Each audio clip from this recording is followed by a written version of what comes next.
I'm going to go and get that battery. Have you got anything to say to all of us, David?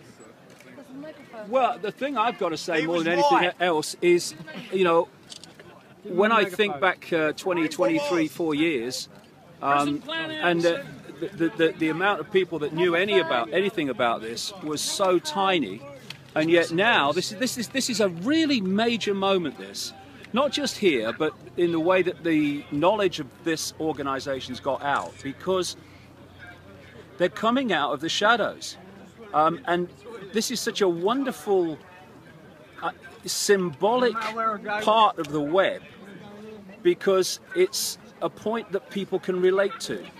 If you go deep, deep in the rabbit hole, where they're you're talking about things that people are going, he said what?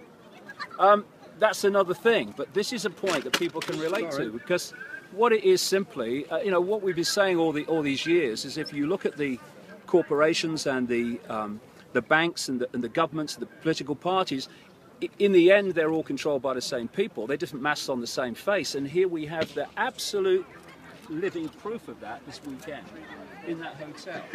Where, but this is a wake-up call for a lot of people. I know it is from people that I've talked to this week. It's like, what do you mean they're meeting in secret? What are they doing? And this is why the genie will never go back in the bottle. A lot of people are going to start to open their minds to the world being very different to what they thought it was because of this thing this weekend. What are you going to speak about tomorrow night? Oh, I think I will speak about loads of things, whatever comes into my mind. But so yeah, I mean, I've got a lot of things I like to say, because you can put this into a much bigger context of what's happening today. Because this do I? No. But anyway, I don't know how to hold one of those. All right, okay. Alex is the expert on the megaphone. And the context that this can be put into on a wider way. It's just a great moment. I just hope that loads and loads of people turn up here tomorrow and make a statement. We ain't having it anymore, because this is a really major opportunity we're looking at here. The thing is, if it stopped now and we all went home, we've made massive strides in the last few days. Just in the the mainstream media acknowledgement of the fact that it exists. But if we can get a lot of people here tomorrow, we can make a massive statement.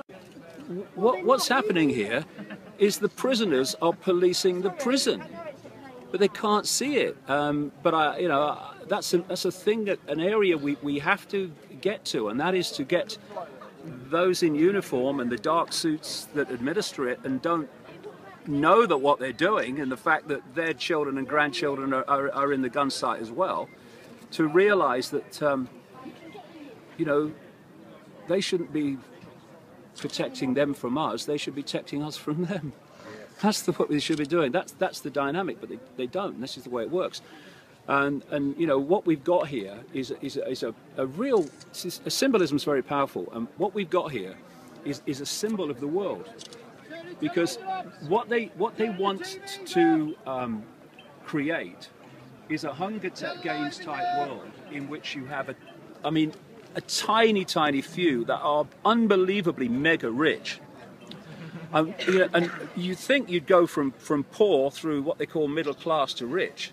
If you look at the graphs now, it's going down there and then suddenly whoop with the 1%. And in some of the graphs, they are so rich that it actually goes off the page and they have to put the top of the graph next to it. And this is what they want. They want a society in which there is a mega rich and everyone else is mega poor. And in the middle of that are the dark suit administrators and the uniforms to administer the 1% agenda on the mega poor masses. So here we have a situation here where you've got 140 people meeting there. You've got a ring of steel around them, so they are cut off from us, exactly what the Hunger Games society is supposed to be. And then you've got the uniforms administering that and protecting that from the mass of the people.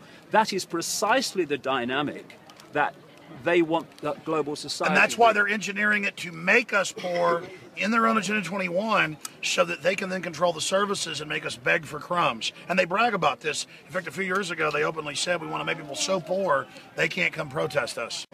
This is the point of what's going on economically.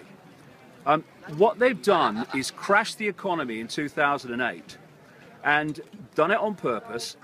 And then they started a massive, phenomenal, unprecedented transfer of wealth from the mass of the people to this elite through the banking system.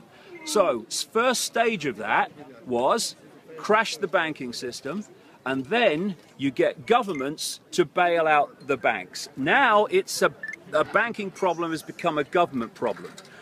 The next stage of that, and this is what Cyprus was all about, was to go into a point where, having taken the banking problem and into a government problem, you then pass it on, this is what's happening now, to the people as an austerity problem.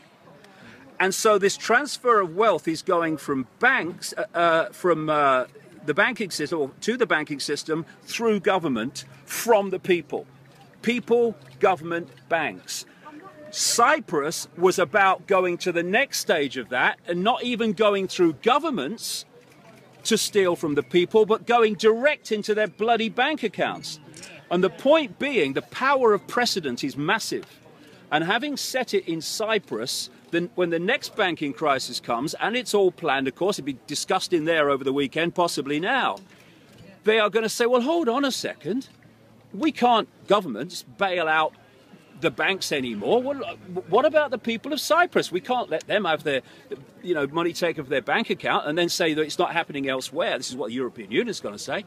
And therefore, the idea is to transfer wealth, not just via governments to the banks and the elite, but actually from bank accounts. What they've got to understand, these people now who are seriously rich, if you are not part of this network, they want your money too. So we're in this together. And if they divide and rule us by saying, well, it's not my problem, or it's not my problem, and then suddenly knock, knock, knock, can I talk to you, sir? Well, it is your problem. But all the people that could have stood by your side have already been picked off while you were looking the other way. This is why we need to come together. Because if you're not part of this elite, they want your money. They want your poor. And this is a massive, massive moment. I think tomorrow could be one of the days that we look back and say, that's the time. The world woke up. That's the time. So, fantastic.